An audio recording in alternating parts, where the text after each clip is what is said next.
Hola oyentes de Radio Sefarad, volvemos a contactar con Jerusalén con Pascal Roy. ¿Qué tal, Pascal? Hola Jorge, sí, un día más con las últimas noticias y empezaría hoy con la llegada esperada o inesperada, ayer decíamos inesperada, pero hoy esperada, de Amos Hochstein. Amos Hochstein, hablamos de él desde hace varios meses porque es la persona, es el responsable de la Casa Blanca en los asuntos bueno, en el Medio Oriente, pero precisamente en Líbano, entre Líbano, la relación entre Líbano e Israel, entre Hezbollah e Israel. Es la persona que viene aquí para reforzar las negociaciones de cese el fuego, habla con todas las partes, también los representantes de Hezbollah que están, no lo olvidemos, en el gobierno y en el parlamento libaneses.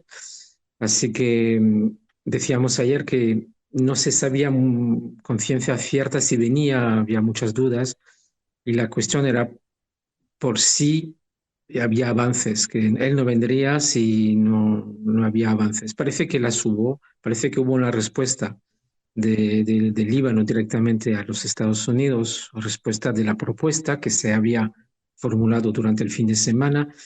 No han filtrado los detalles, pero podemos intuir de varios informes que siempre el obstáculo será la posibilidad de Israel de actuar, de intervenir en el territorio libanés cuando haya posibilidad de rearme por parte de Hezbollah, cuando haya infracción, básicamente, a la regla que se le impondrá de poner su armamento y sus instalaciones más allá del río Litani. O sea, Israel necesita que se firme esta posibilidad de poder intervenir en caso de infracciones, en caso de rearme, en caso de amenaza, básicamente, por parte de Hezbollah. Y Netanyahu ayer, que hizo una declaración en la Knesset, en el Parlamento israelí, dijo que puede haber un cese el fuego, por supuesto, pero esto no impedirá a Israel de intervenir militarmente, de operar militarmente, incluso bajo ese cese el fuego, con esas condiciones, es decir, cuando haya amenaza para Israel. Lo que pasa que si se firma este acuerdo, la diferencia va a ser de que Israel va a poder seguir interviniendo, pero solamente hasta el río Litani.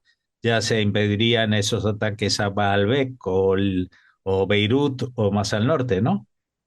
Es un detalle importante, efectivamente. Seguramente que será la condición, porque al fin y al cabo es un poco lo que se expresó en la propia resolución 1701, es decir, que la fuerza o el territorio neutro o el territorio donde se tenía que haber impuesto la fuerza de interposición, el FINUL, era ese trozo de territorio de la frontera de Israel al río Litani, que no se respetó. O sea que seguramente las bases de la negociación ahora giran en torno a esa cuestión de implementar, o sea, de hacer efectiva esa resolución y supuestamente Israel no tendría derecho a intervenir más allá de esa franja de unos 10 20 kilómetros, según la anchura de la frontera. Ujú. Puede que Israel pida más, puede que lo consiga, lo dudo mucho, pero a propósito de esto, hay una información que acaba de salir muy interesante y ayer hablábamos un poco de la intervención o de la participación posible de países árabes del entorno, por ejemplo, los países del Golfo.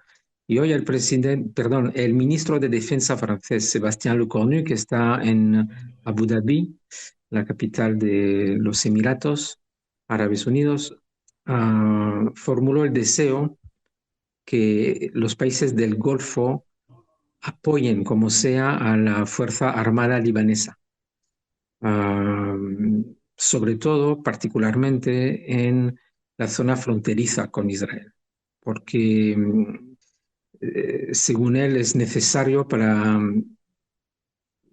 apoyar cualquier proceso de paz entre Líbano e Israel. O sea, lo hemos visto también, o sea, a lo largo de los años y lo estamos viendo desde hace un año, el ejército libanés no cuenta para nada. O sea, no tiene ninguna relevancia, tampoco la tiene FINUL.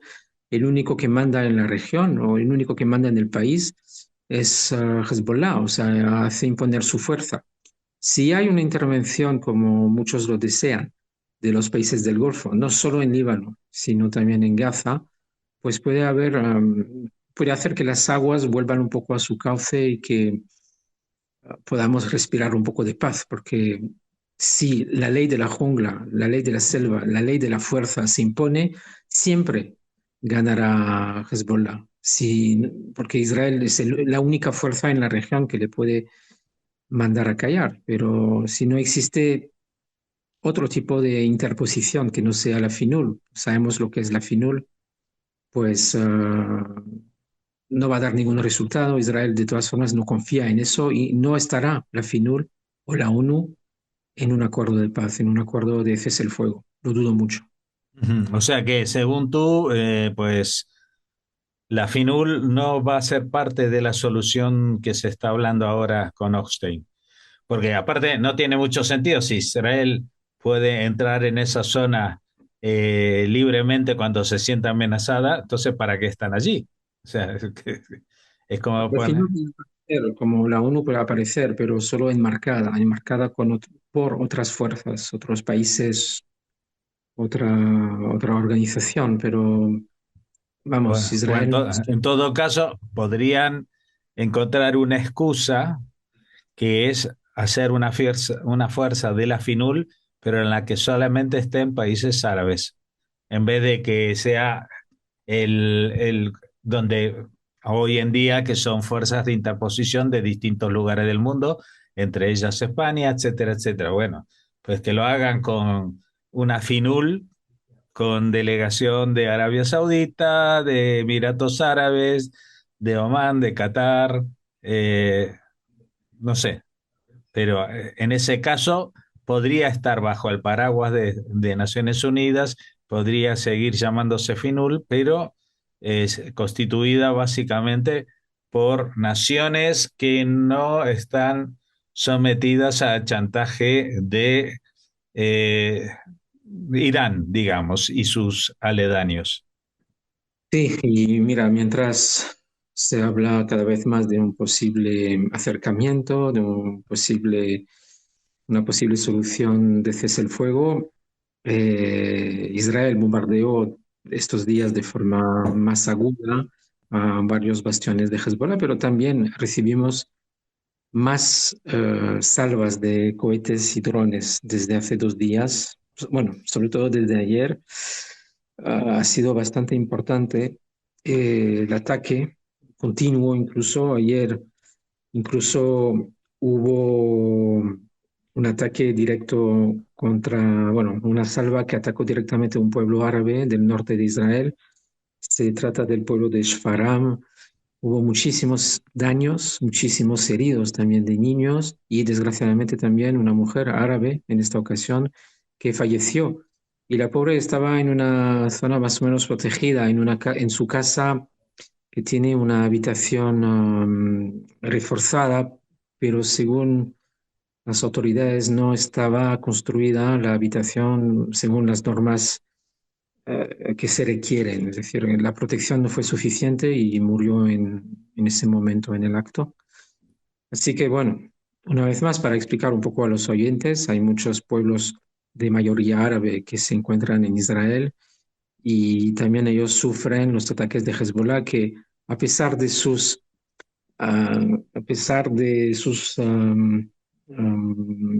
indicaciones o sus reivindicaciones, no son ataques contra bases militares, contra objetivos militares de Tzal, para nada.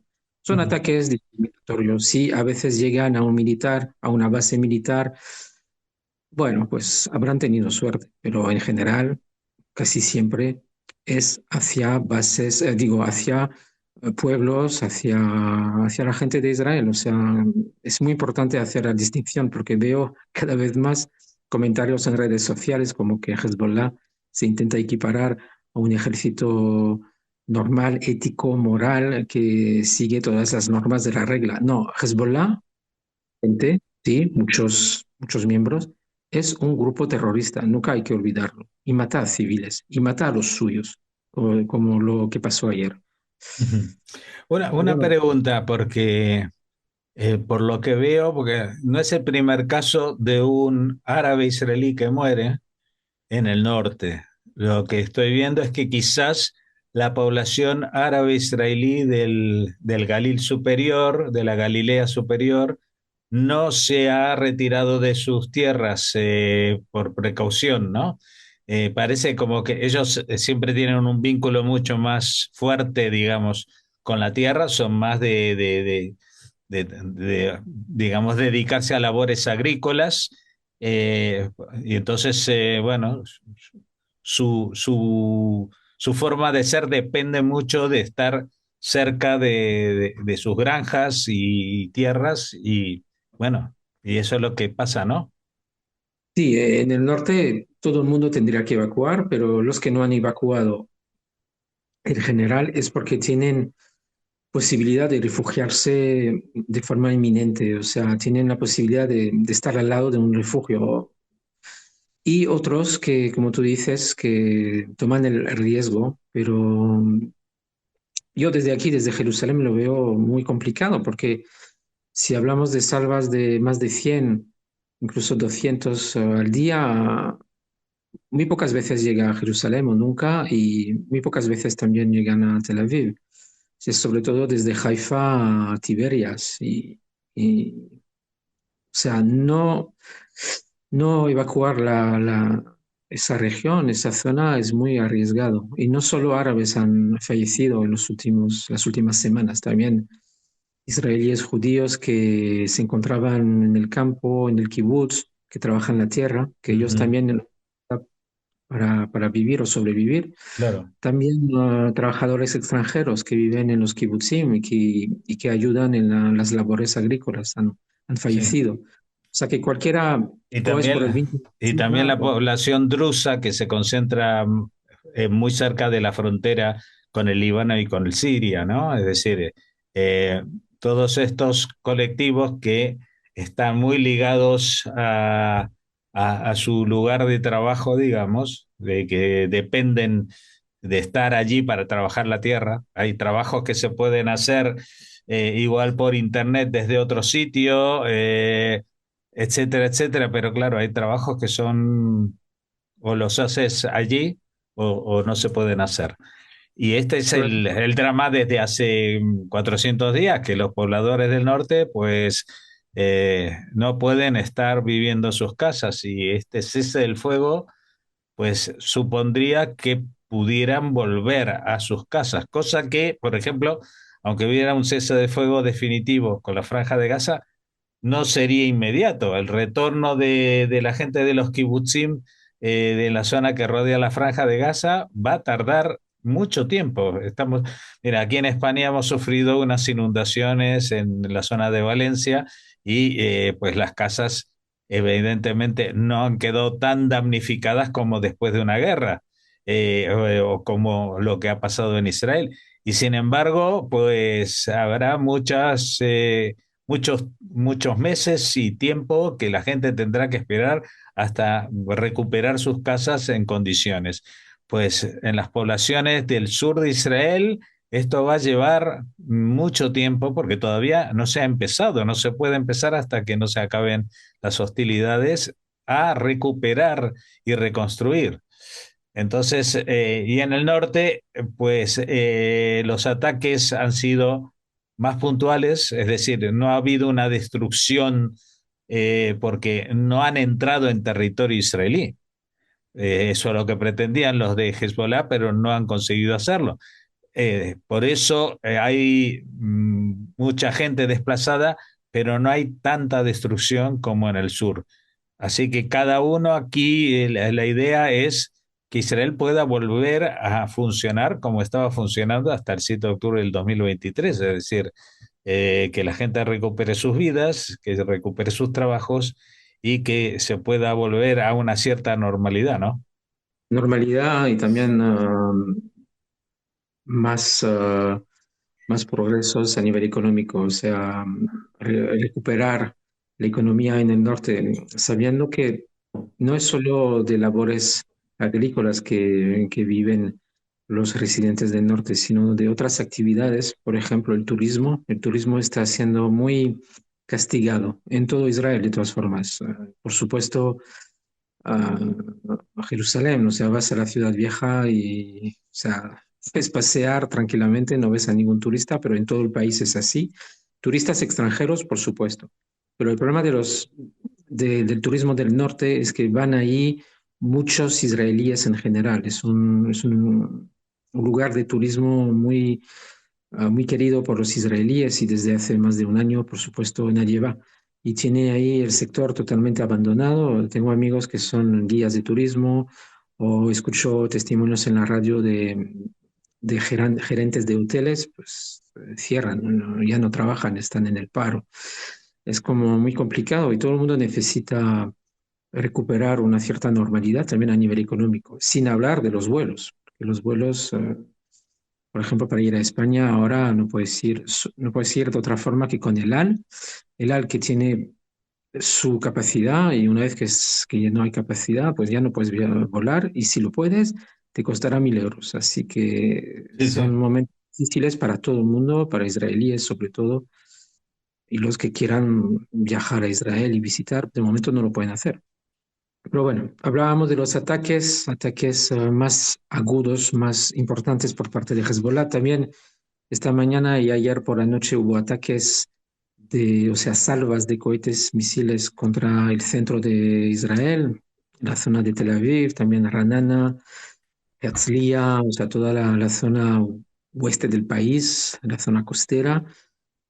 Sí, esta mañana estas salvas se soldaron con 4 personas heridas por caída de cristales, sobre todo. Ayer también hubo heridos, ayer por la noche, pero las imágenes fueron muy impactantes porque llegaban de un barrio muy poblado de Tel Aviv, que es Ramat Gan, y ahí hubo 5 heridos y sobre todo incendios importantes. Parece que una pequeña central eléctrica tomó fuego y a partir de ahí hubo un incendio muy, muy importante con varias casas, edificios destruidos. O sea, imágenes más impactantes de ayer, pero afortunadamente sin víctimas mortales.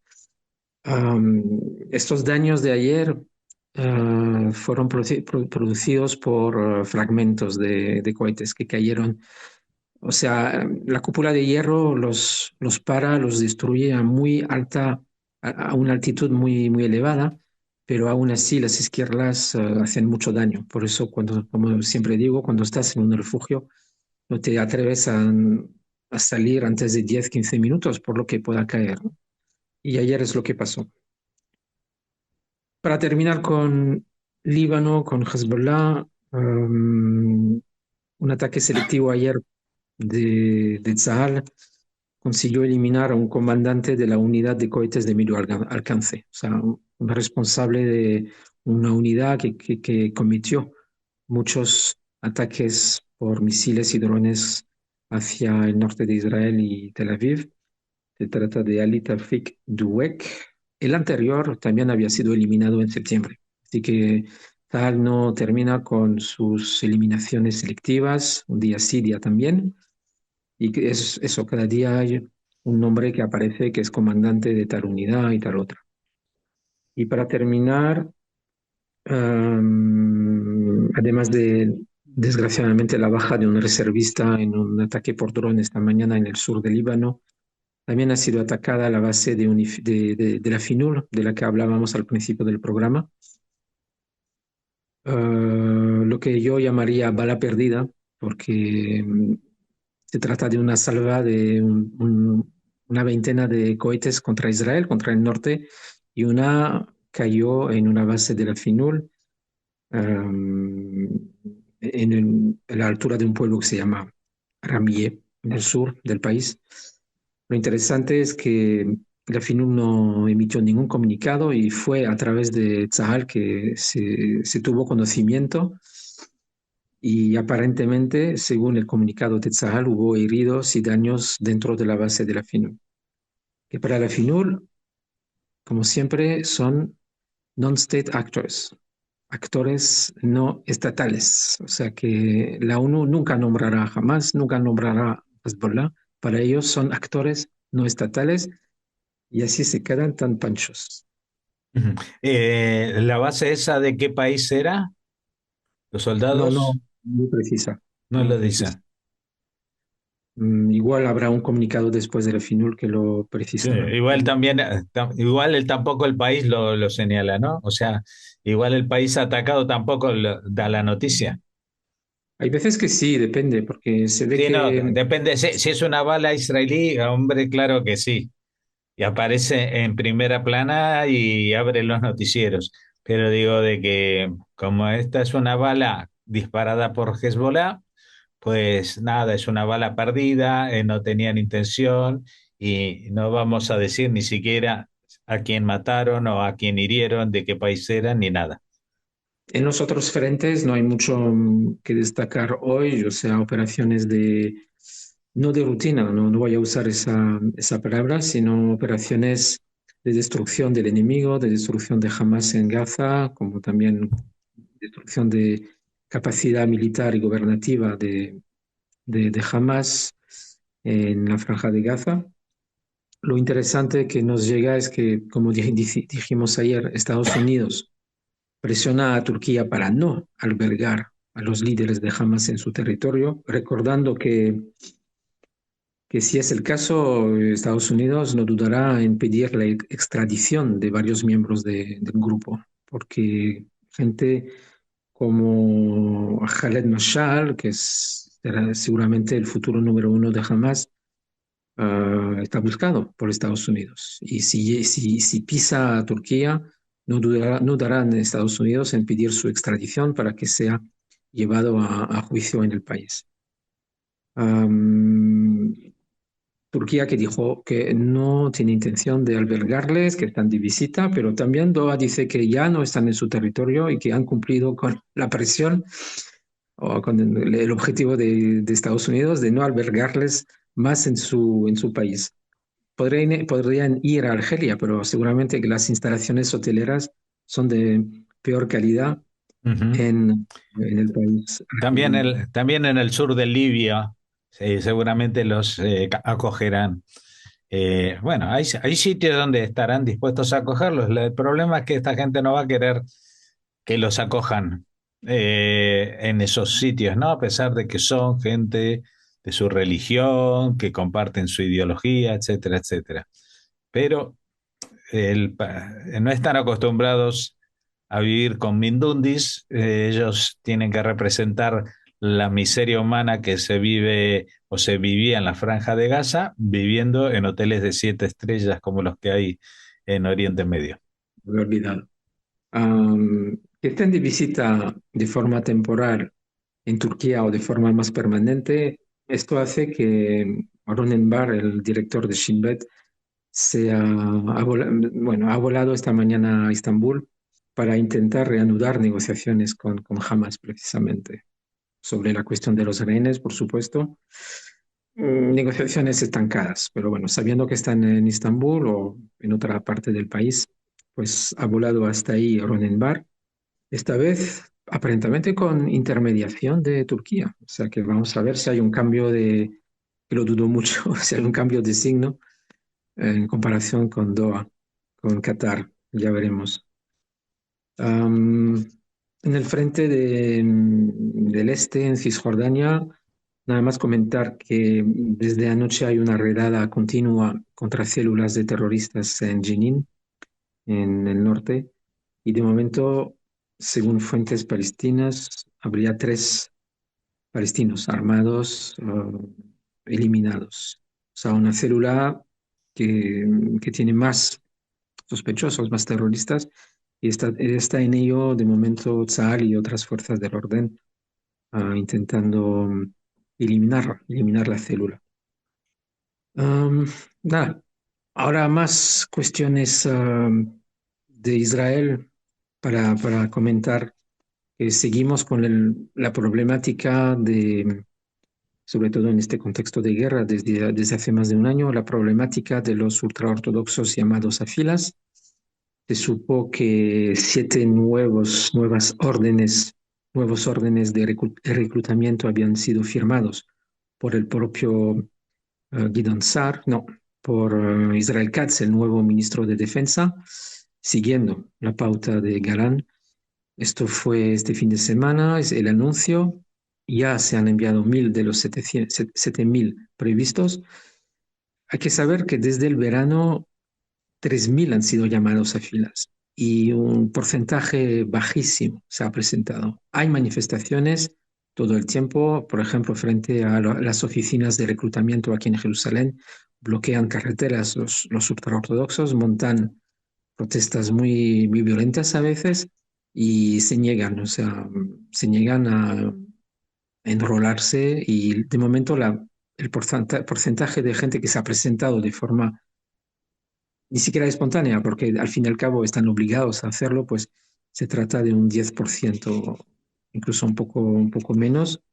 De ahí que de momento han sido emitidos más de 1.000 órdenes de detención contra los Haredim, contra los ultraortodoxos, sobre los que se tenían que presentar desde el verano. O sea, 3.000 órdenes de reclutamiento, más de 1.000 órdenes de detención y no hay otra salida. Es decir, quien ha sido llamado a filas y no se presenta, tiene el estatuto de desertor y en tal condición tendrá que entrar a la cárcel. Esto pasa con cualquier ciudadano. Cualquier ciudadano israelí llamado a fila que no se presenta es desertor y tengo constancia de varios amigos que han pasado por la cárcel a veces por, uh, pues por no obedecer a esas órdenes de reclutamiento. No es fácil para los israelíes y no debe ser fácil tampoco para los jaredín, para los ultraortodoxos, pero así es la ley y no hay otra cosa que hacer. Es un tema muy agudo, siempre hay intentos de salir con una ley, con otra, pero desde que el Tribunal Supremo este verano precisamente dijo que toda exención a la ley de reclutamiento es ilegal, o sea que el gobierno no tiene posibilidad de, de salirse con la suya, incluso si los propios partidos ultraortodoxos están en su gobierno, no hay otra forma. Realmente es lo que va a pasar, órdenes de reclutamiento y órdenes de detención. Los que pueden, que vayan. Y bueno, con esta noticia, pues si quieres, lo dejamos para hoy, para simplemente decir que que a Israel mañana viajará a Moshostein para seguir con las negociaciones. Pues muchas gracias por habernos atendido, Pascal, y hasta mañana, en la cual reanudaremos estas novedades, a ver si también se traducen en un cambio sustancial. Muchas gracias y hasta entonces.